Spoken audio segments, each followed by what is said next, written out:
ராதிகா, அதிமுக மாவட்ட செயலாளர்கள் கூட்டம் நிறைவடைந்த நிலையில் இன்று இரண்டாம் கட்டமாக 5 தேர்தல் வாக்குறுதிகளை, ஒட்டுமொத்தமாக 10 தேர்தல் வாக்குறுதிகளை அதிமுக தரப்பில் அறிவிக்கப்பட்டிருக்கிறது. எடப்பாடி பழனிசாமி இன்று அதை செய்தியாளர் சந்திப்பில் அறிவித்திருக்கிறார். இது தவிர தேர்தல் கூட்டணி மற்றும் தவேக தலைவர் விஜய் உள்ளிட்டோர் தொடர்பாகவும் திமுக குறித்தும் பல்வேறு கடுமையான விமர்சனங்களை அவர் வைத்திருக்கிறார்.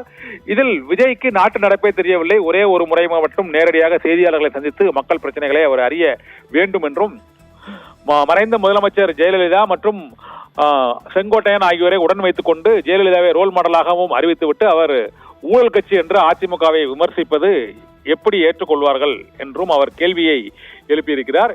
இது தவிர இந்த தேர்தல் வாக்குறுதிகள் 10 தேர்தல் வாக்குறுதிகளும் அனைத்து தரப்பு மக்களுக்கும் அவர்களுடைய கோரிக்கைகளாக இருக்கக்கூடிய பல்வேறு கோரிக்கைகளை நிறைவேற்றும் வகையில் இந்த 10 தேர்தல் வாக்குறுதிகளும் 2 கட்டமாக அதிமுக சார்பாக அறிவிக்கப்பட்டிருக்கிறது. இதன் மூலமாக அதிமுகவில் தேர்தல் கூட்டணியில் புதிதாக வரக்கூடிய கட்சிகள் மற்றும் தொகுதி பங்கீடு ஆகியவை குறித்தும் இன்றைய இந்த மாவட்ட செயலாளர்கள் ஆலோசனை கூட்டத்தில் அவர் ஆலோசித்திருக்கிறார். மேலும் தவேக கட்சியை அவர் இந்த 2வது முறையாக நேரடியாக எடப்பாடி பழனிசாமி கடுமையாக விமர்சனம் தெரிவித்து விஜய்க்கு கடும் கண்டனத்தையும் அவர் தெரிவித்திருக்கிறார்.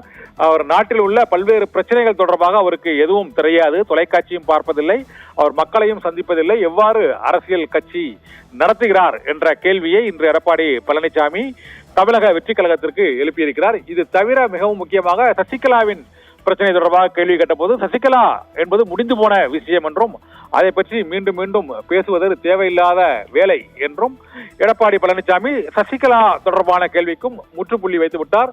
விஜயை கடுமையாக விமர்சித்து விட்டார். பொதுவெளிக்கு அவர் வர வேண்டும், நாட்டு நடப்பே தெரியவில்லை என்று கூறிட்டார். 3வது கட்டமாக 5 தேர்தல் வாக்குறுதிகளை இன்றும் அறிவித்திருக்கிறார். ஏற்கனவே 5, இன்று 5 என மொத்தம் 10 தேர்தல் வாக்குறுதிகளை அறிவித்திருப்பதன் மூலமாக அதிமுகவின் தேர்தல் வாக்குறுதிகளை அவர் முன்னரே தேர்தல் அறிக்கை வெளியிடப்படுவதற்கு முன்னதாகவே இதை அறிவித்து அந்த தேர்தல் பிரச்சாரத்தில் முன்னணியில் இருப்பதை அவர் வெளிப்படுத்தி இருக்கிறார். இந்த சூழ்நிலையில் எடப்பாடி பழனிசாமியின் இன்றைய இந்த மாவட்ட செயலாளர்கள் கூட்டத்திற்கு பின்னர் திமுக அரசையும் அவர் கடுமையாக தாக்கி மோசமான நிலைக்கு தமிழ்நாடு தள்ளப்பட்டிருக்கிறது என்றும் திமுக தொடர்பாக பல்வேறு விதமான முறைகேடுகள் மற்றும் அதிகார துஷ்பிரயோகங்கள், சட்டம் ஒழுங்கு சீர்குலைவு ஆகியவை குறித்தும் இன்றைய பேட்டியில் அவர் குற்றச்சாட்டுகளை கூறியிருக்கிறார். இதன் மூலமாக எடப்பாடி பழனிசாமி இந்த மாவட்ட செயலாளர்கள் கூட்டத்தில் அதிமுக போட்டியிடும் தொகுதிகள் மற்றும் தேர்தல் பிரச்சாரம் உள்ளிட்ட முக்கிய அம்சங்கள் குறித்தும் தேர்தலில் போட்டியாளராக கருதப்படக்கூடிய மற்ற கட்சிகளுக்கும் தவேக மற்றும் திமுக குறித்தும் கடுமையான விமர்சனத்தை வைத்திருப்பதன் மூலமாக தேர்தல் களத்தில் அதிமுக அடுத்த கட்டத்தை நோக்கி இப்பொழுது சென்று கொண்டிருக்கிறது என்றுதான் கருத வேண்டும் ராதிகா.